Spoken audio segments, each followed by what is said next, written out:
Hey gang, what's going on? So we've got a couple pieces of news that broke. One has to do with the Yankees, one has to do with an AL East rival. But before I get into that, if you could hit that like, subscribe, and bell icon buttons, it'd be greatly appreciated. It's extremely helpful for the channel. Gives me great feedback on the content and what you think, as well as I don't want you to miss out on a single thing, because the coming week and a half is going to be very crazy. Because we know the Yankees aren't done, and a lot is going to happen. We are also on the road to 500 subscribers, so I thank you guys for who have subscribed. Now, the two bits of news is, one, the Blue Jays are in an agreement with Cuban right-handed fireballer Yariel Rodriguez. So Yariel Rodriguez and the Blue Jays become a match, and Rodriguez will be pitching for the Blue Jays in 2024.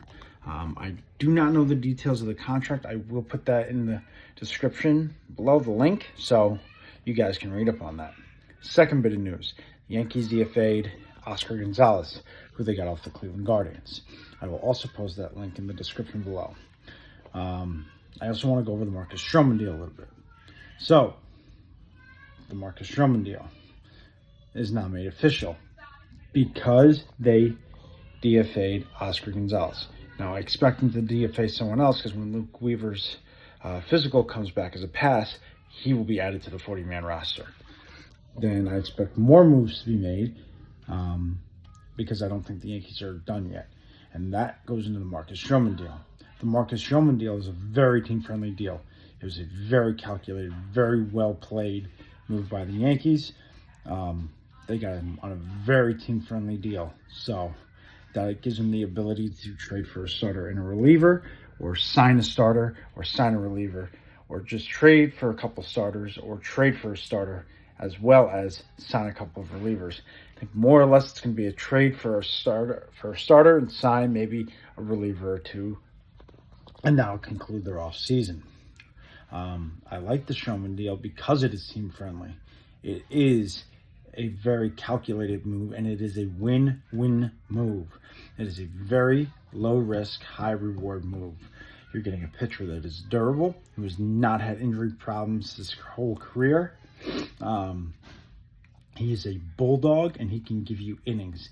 He is a very, very good pitcher, and especially in Yankee Stadium, it helps that he induces a lot of ground balls. Does he walk a lot of people? Sure, but he strands runners extremely well, and that's going to be something that the Yankees need to do.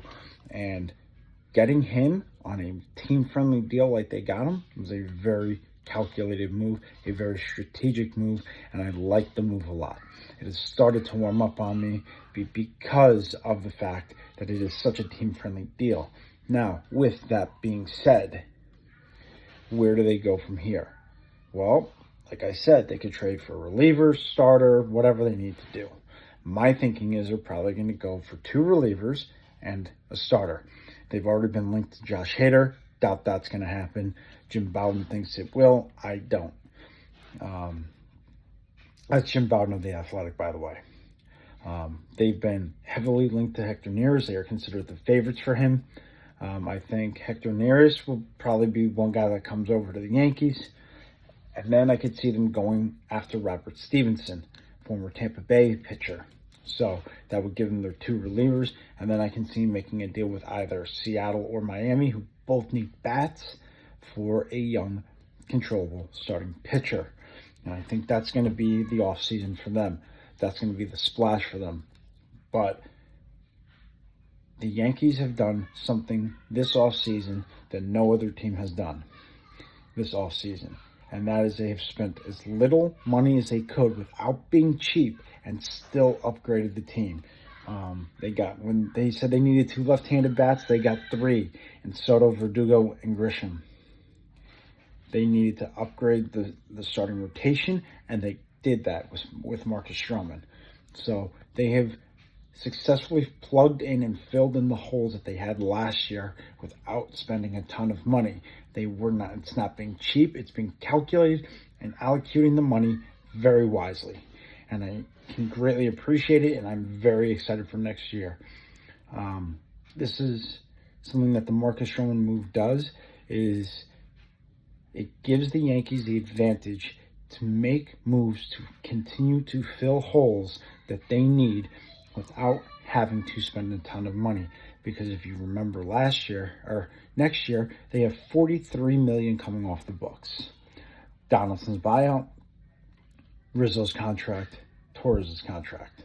So it's something to think about when we look into next season. So it's $43 million coming off the books. They're going to drop below that Steve Cohen luxury tax threshold, which are over right now. But even regardless, the Marcus Stroman move really helps the Yankees. Let me know in the comment section below what you guys think. I'd love to get your opinions. Please blow up the comment section.